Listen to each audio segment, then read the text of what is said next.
Hey everybody, thank you for listening to me or watching us here on Straight from the Hip on our Straight from the Hip YouTube channel. If you have any questions, comments, or you want to discuss anything or give us some topics to talk about on future shows, please email us here at sfthshow@gmail.com.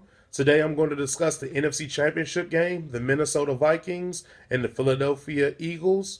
Now, Minnesota's coming off a huge victory, the miracle of Minnesota, or the flub tackle in Minnesota, whatever you want to call it. But I'm actually going to go with the Eagles here. And the only reason I'm going with the Eagles is that I think the Eagles are just generally a better team.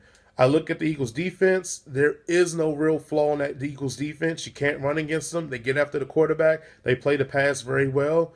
I look at everybody says, well, Nick Foles, Nick Foles, Nick Foles.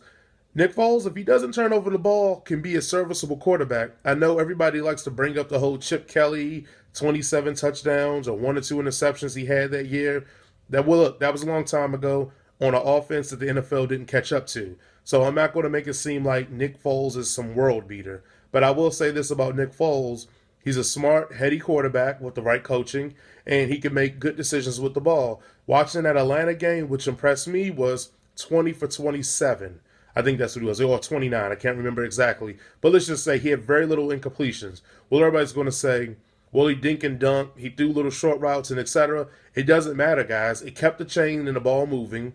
He kept doing what needed to be done and let his defense win the game. As much as we want to talk about what he didn't do, the things that he didn't do was turn over the ball himself to put the Falcons in better positions. They did have fumbles and little issues that put them in worse positions, but they weren't on the fault of Nick Foles.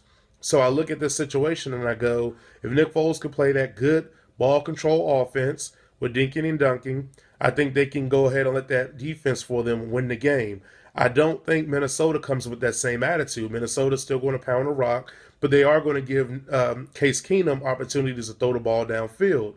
I don't like the odds of them doing that. I think it will result in some turnovers and getting some short fields or better setup position for Nick Foles for them to put points on the board.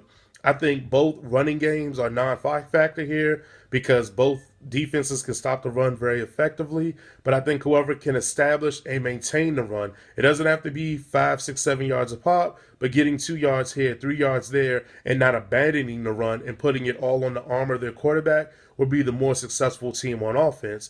Because at the end of the day, both these quarterbacks need a good balance to be effective. So when I'm looking at this and I'm going down it, I think I'm going to end up going to have to take the Eagles here. I think the Eagles have been probably the best team in the NFC, especially when Carson Wentz was the quarterback. I think when he went down, it made him into closer to, that 5, 6, 7 range. But I think Minnesota's still in that 5, 6, 7 range as well. So I'm going to go ahead and take the Eagles with this one, winning this game. I know it's maybe a more unpopular pick, especially from the hype from the Minnesota game. Also, that's a factor too. When you win a game that huge in the fashion you did, it's sometimes harder to get yourself mentally prepared to play the next game with that same intensity. I wouldn't be surprised if Minnesota comes out flat, but because the Eagles' offense isn't as great, it won't be a blowout because them coming out flat won't put them behind by so much. So at the end of the day, I think I'm going to go with the Eagles here.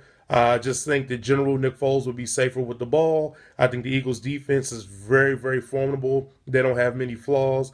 I think Minnesota will have a few turnovers that kind of will put them in the hole. And then at that point, like I said, the Eagles will take this game. And please tune into us from Straight from the Hip Mondays on Facebook under Playbook Athlete. Or you can look at us here on YouTube for special videos and content. Talk to you later. Bye.